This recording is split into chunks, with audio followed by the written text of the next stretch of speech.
Be sure to go to flipsidegaming.com and use promo code 6 for 10% off on orders over $10. You can do the same at the Grizzly Gentleman. Use my promo code for 10% off at checkout. Both of these are fantastic deals, and they do help support the channel. What is up, Planeswalkers? Theorix6 back with some more Magic 2021 core set previews, spoilers, whatever you'd like to call it. Starting off today with the Pursued Whale.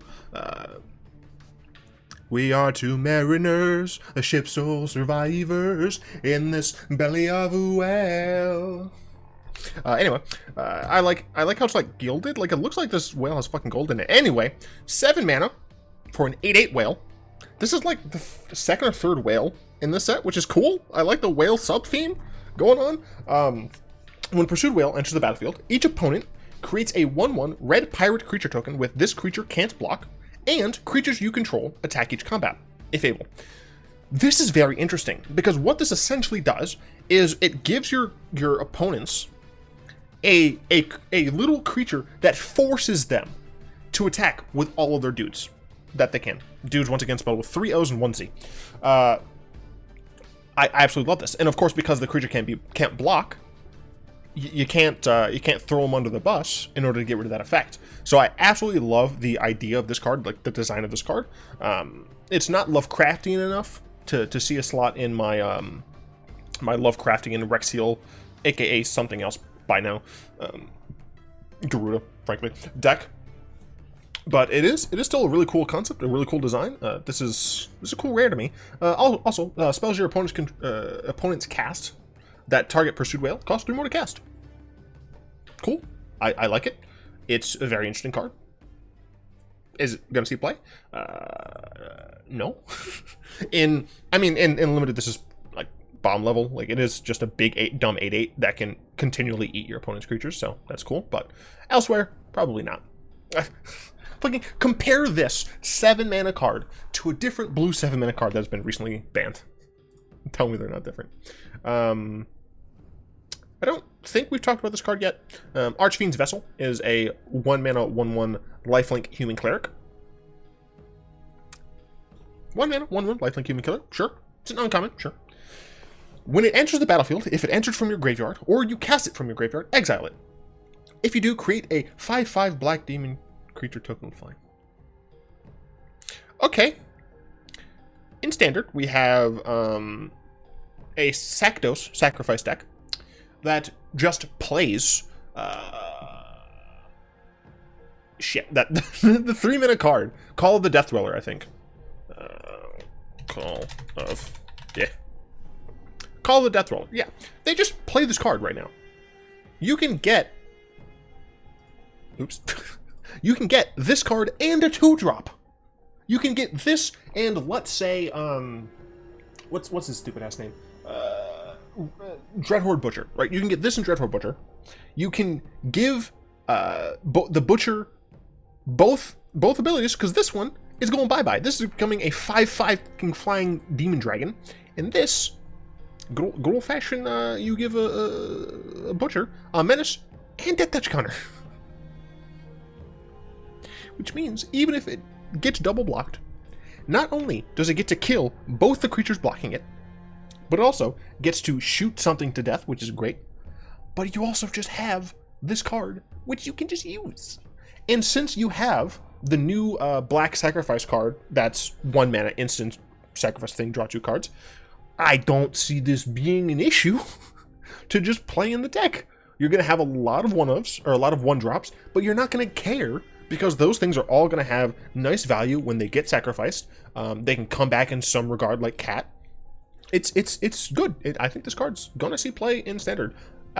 If it doesn't, it'll be because Teferi. Pride Malkin, we saw Dread Malkin. So notice this is absolutely on Ravnica. The archways and spires and the way this is like painted, absolutely on Ravnica, which is very interesting because Dread Malkin is also technically currently on Ravnica, although it was not born there. So Pride Malkin, Dread Malkin, whatever. 3 mana 2/1 cat. When it enters the battlefield, put a 1/1 counter on target creature you control. That can be Pride Malkin, so this can be a 3 mana 3/2. Each creature you control with a +1/+1 counter has trample.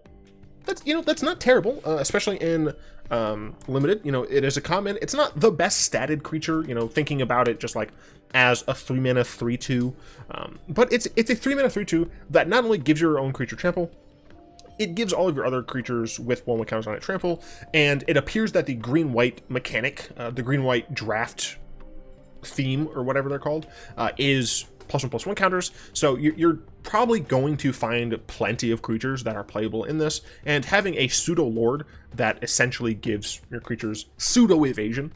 Trample's not actual evasion, but it does get damage through still. I think it's solid.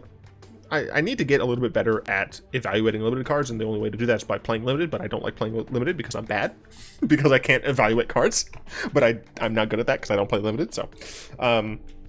Yeah, I think this is probably a solid limited creature. Excuse me. Jolrael, Munvali, Recluse. I don't fucking know how to pronounce her name. This is a new card for this character, very similar to Mangara, which I'm realizing we had Mangara. Mangara, I think, was from Zalfir. He was a part of the Mirage conflict, if I recall correctly. I think her other card was in Mirage. Just gonna go ahead and eat this up here. Her other card was from the Mirage area. I need no army. I have Jamora. Yeah, I don't fucking know. I don't know lore about her. 2 mana 1/2. Whenever you draw your second card each turn, create a 2/2 green cat creature token. 6 mana until end of turn. Creatures you control have base power and toughness XX, where X is the number of cards in your hand. This is a very strange card to me. This is a mono green card that cares about you drawing cards and having cards in your hand, and it feels very strange. Did her other version care? Discard 2 cards until end of turn. All lands target player controls are 3/3 that are still lands. Target of spells or effects. Yeah, I don't really understand the design of this card. So I'll need to look out, and I should have done this beforehand, but I'll need to look out on the design discussion if they go over this card, because I don't get it. Anyone in the comments who can kind of shed light on what makes this card green? I mean, like, the thing is, like, you get a green cat creature token, sure, fine, but why is it for drawing your second card each turn? Like, that just seems like a strange trigger on a mono green card. And then the green ability, sure, it makes sense to make your creatures larger, but why for specifically the number of cards in your hand? Like, just both of those, it just feels weird to me. As for the actual creature, I don't suspect you'll see play. Stormwing's Presence is a good old 5 mana 3/3. Costs 3 total less to cast. And this is very interesting because it's specifically 2 colorless, or 2 generic, and a blue less to cast. And so it can be a 1 generic and a blue. If you have cast an instant or sorcery spell this turn. Flying, Prowess. Prowess is nice, cares about casting instant sorcery, sure. When it enters the battlefield, scry 2. This seems like a bomb diggity in limited. Like you'll typically play 5 mana 3/3s if they fly anyway, especially if they do something else. This at cost, like, has Prowess, that's something extra, and has Scry 2, which is another thing extra, so this by itself, good card. But the fact that you can make this cost 3 less, even if you cast a 1, 2, or 3 mana spell, obviously it keeps going up, but I'm saying, like, you can get a real discount on this card, and that just seems real fucking strong. Like, for example, like, if you play a 1-drop instant sorcery on turn 4, like when you have 4 lands out, you can play this card. Or no, you can do this. Holy, wait a minute, I need to use my brain. This becomes 2 mana. It doesn't become 3 mana, it becomes 2 mana. So if you have a 1-drop instant sorcery, you can play this fucking card on turn 3. Is this standard playable? We have Opt. Is this standard playable? Maybe you put this in, like, a Phoenix style deck that's already wanting to play a bunch of low mana cantrips anyway? I don't know. I would not be surprised if this sees play in standard and or historic. In limited, not so. Like, even at cost, it's great and limited. Evasion with decent stats and good abilities. Huh, I don't know. Soulseer, 3 mana instant. Soul Seer deals 5 damage to target creature or planeswalker. That permanent loses indestructible until end of turn. Cool. It's like a smaller version of Hour of Devastation, the card, not the set, the card from the set, which is cool. The only issue is that on turn 3, there are several planeswalkers who have more than 5 loyalty.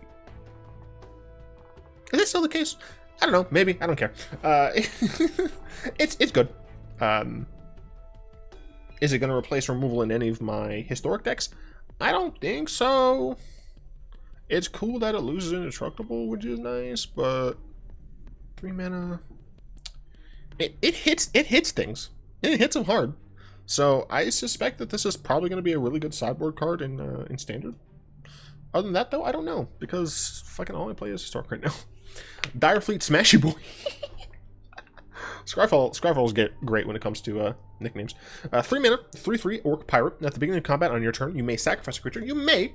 If you do, Direfleet Smashy Boy gets +2/+2 and trample until the end of turn. So this is a potential helpful card in sacrifice decks because you can sacrifice things, you get value out of it. The issue, of course, is that you don't necessarily control when you sacrifice things. You know, it only happens once a turn, once on specifically your turn. The effect goes away, yada yada yada. But you know, it seems fine. I'm just realizing that this is probably the pillar card, the pillar uncommon, for the draft archetype. That's the word I was looking for earlier. For Rakdos, which seems to be Sakdos. So seems reasonable. Surprise Growth Spurt. 3 mana, instant. Put a 1/1 counter on target creature you control, then double the number of 1/1 counters on that creature. So this is like the Speedy Gonzalez version. Is that bad? I don't know. It's the hasteable version of Hydra's Growth. I think the enchantment from Theros, I want to say. Where like that slowly builds and builds and builds. This is like, all right, I'm going to make something real big, real fast. Now, obviously, this gets better and better the more counters you already have on that creature, especially if that creature has something like Double Strike. But if nothing else, this is a surprise +2/+2 combat trick that can be better than that. So I think this is probably going to see a reasonable amount of play in Limited. It does cost 3, which I don't know like to what extent that's an issue, but the bonus is permanent, right? That's something you have to consider. And it's in the colors for the draft archetype of green-white +1 counters. So, it seems fine. Excuse me, Pack Leader. Did I talk about this card already? There was another dog. You see nothing. Oh, that's why, because this is the normal art. So I'm pretty sure I talked about this already, but 2-minute Dog Lord attacks, does stuff. This is the normal art, the art in the set. This is the extra art. And frankly, I'm not the biggest fan of, I believe that's a type of Schnauzer. So I like the collie look a little bit more. We got a few terriers here. I think that's oh God, fuck. I know what it is. I can't think of it. This is some sort of, I don't think its jowls are big enough to be a mastiff. So this is possibly some sort of a pit bull terrier, things like that. Anyway. Volcanic Salvo is a 12 mana sorcery, 10 red. This spell costs X less to cast, where X is the total power of creatures you control. Volcanic Salvo deals 6 damage to each of up to 2 target creatures and/or planeswalkers.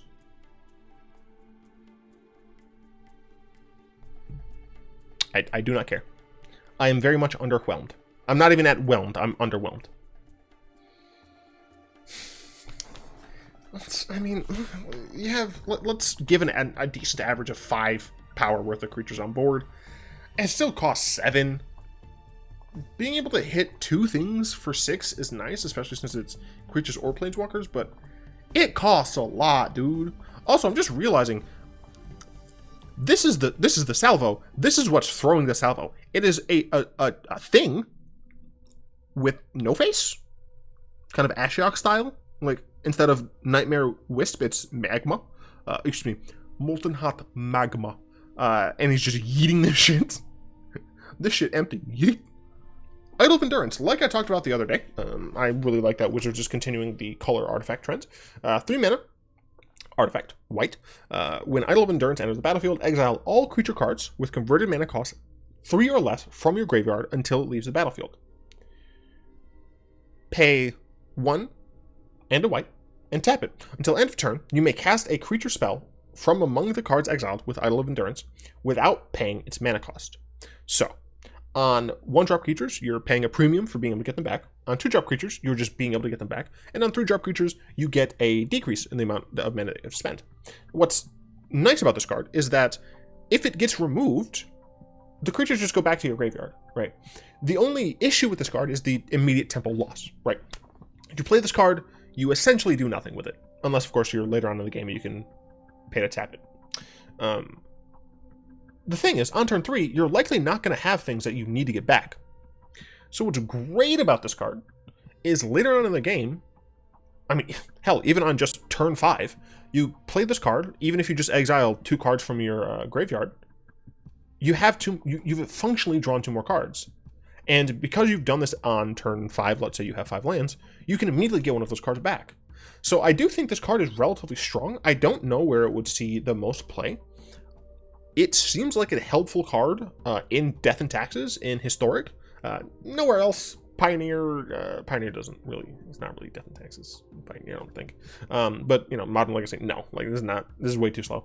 But I feel like I want to try it out because as I've said many times, that one of the issues with Death and Taxes is keeping up with a lot of removal, a lot of board wipes, and this helps even slowly. You know, it is unfortunate that, so it's unfortunate, you have to exile all of the creature cards, so you can't, like, if you have 2 idols, you can't, you know, cast the first one, exile half the cards, cast the second one, exile the other half, so that, like, your opponent doesn't have the ability to get rid of all of it, but at the same time, still, it's fine. I like the card. I think it's costed well. Yeah, I think it's reasonable. It's a little unfortunate that it's only creature cards, but obviously it wouldn't be able to get back artifacts, because if it could, then you could do some shenanigans with itself, essentially. But it would be interesting to also be able to get back enchantments that are that small. But that might have been too strong. I don't know. I like the card, though. Heroic Intervention is seeing a reprint. Holy shit. I didn't know it was that much money. Alright, it's seeing a reprint that is apparently more reasonable than I expected. I did not know that. I mean, you might be saying, like, it's only $16. I mean, that's not technically a lot in the grand scheme of things, but still, I didn't expect this card for, like, seeing print in one of the newer standard sets, which means it's a lot of packs have been opened for it. I'm just a little surprised, but it's seeing another reprint. Is this good enough to give green what it needs? I don't know. It's a 2-mana instant. Permanents you control gain Hexproof and Indestructible until end of turn. It's all of them. You know, it's not just your creatures. It's not your creatures and planeswalkers. It's literally all of your permanents. You can't blow up. Oh, no. What? What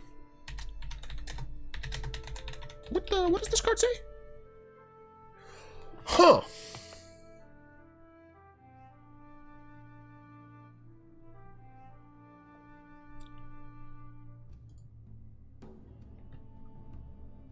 Hear me out. Hear me out. Green-white ramp that includes Fall of the Thrawn. And you cast it with a trigger on the stack, you Heroic Intervention in response.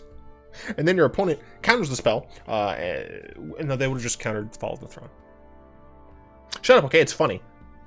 Am I going to try it? Hell yes. It's a good card. I love that it's coming to Brawl. I think that's pretty dope. The ever-increasing issue with Brawl is that I can't jam all of these awesome cards into 60 slots. Wizards turn Brawl into, just turn it into Commander. No one is playing Brawl in paper. If you are, let me know, because I would love to see the lies that you're telling me.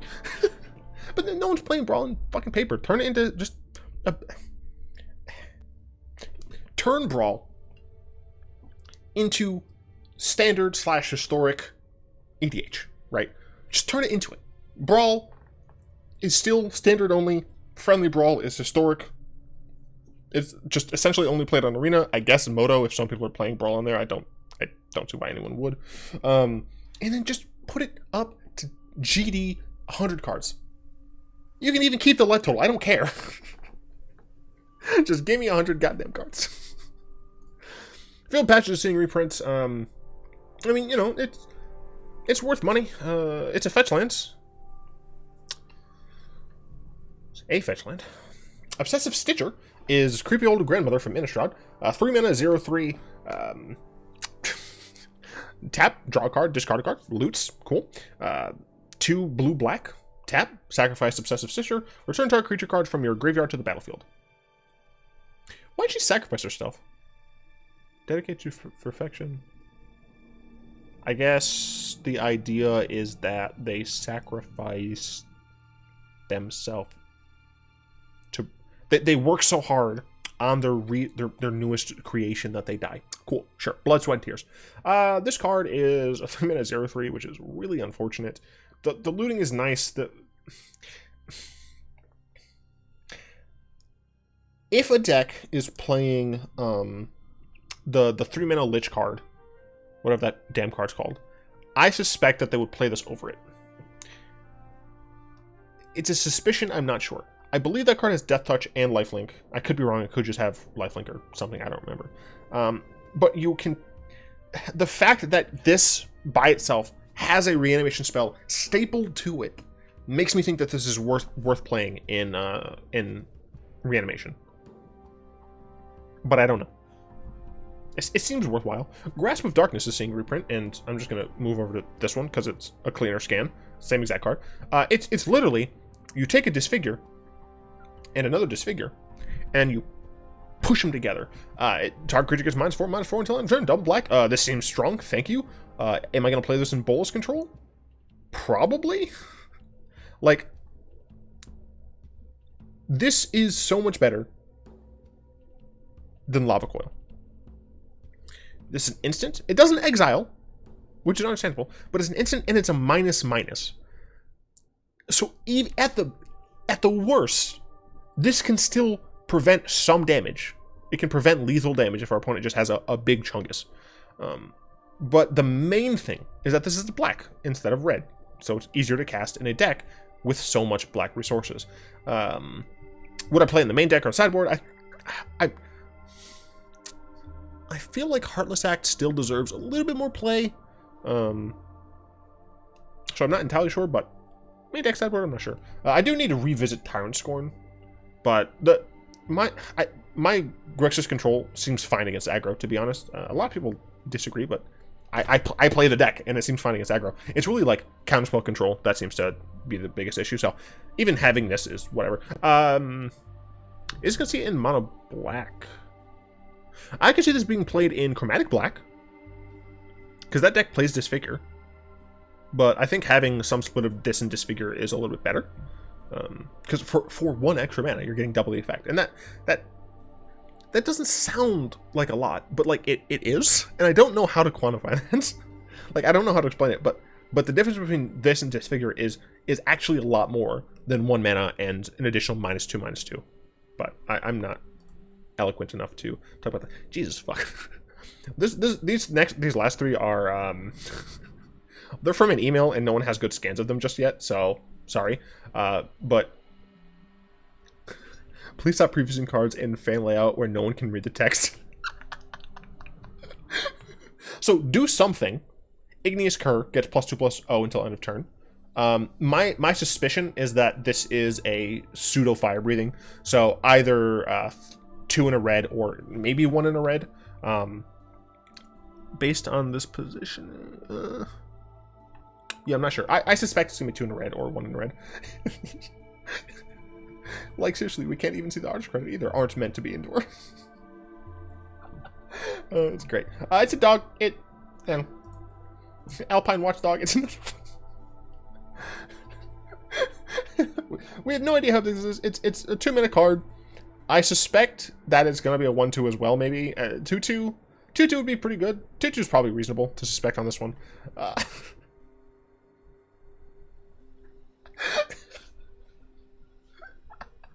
I just want the thing is, like, these are both commons that aren't going to matter, maybe even inside of a draft. But I did want to point out, like, how funny it is, because this is true. Like, Wizards sent an email to people with this as the spoiler. We don't know about what these fucking cards do. Alpine Houndmaster, good old-fashioned red and white.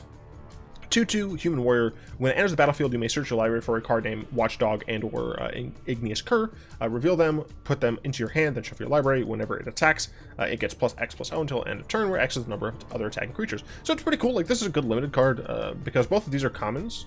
So it's not unlikely that you're going to be able to get one of these, or multiple of them even. So having a decently statted card already, in a card that we already know is going to go wide. We've seen some other red-white cards that want to go wide. I think this is just generally a strong card. The fact that this gets +X+O isn't great. The fact that it doesn't have any sort of evasion isn't great, but I think that doesn't really matter at the end of the day. This is just a solid bear in limited. And that's where we're going to end it, which is dope. I can actually end my recording today early-ish. Not early, this is still later than usual, but whatever, it's fine. Did I? Oh, it's Tuesday for me. I get to open my weekly vault in Legends of Runeterra, which I think is not very high, because all I do is play deep, and I like never play against people because I'm a coward. Anyway, I'd like to thank my lovely patrons for the continued support. If you'd like to join them supporting the show, you'll find links in that description below. Hope you've enjoyed the video. If you did, go ahead and tap that like button. Add a subscription to your mana pool. Cast a comment in the comment section down below. Pass the turn of the vid to some of your friends. And of course, until next time, all will be one.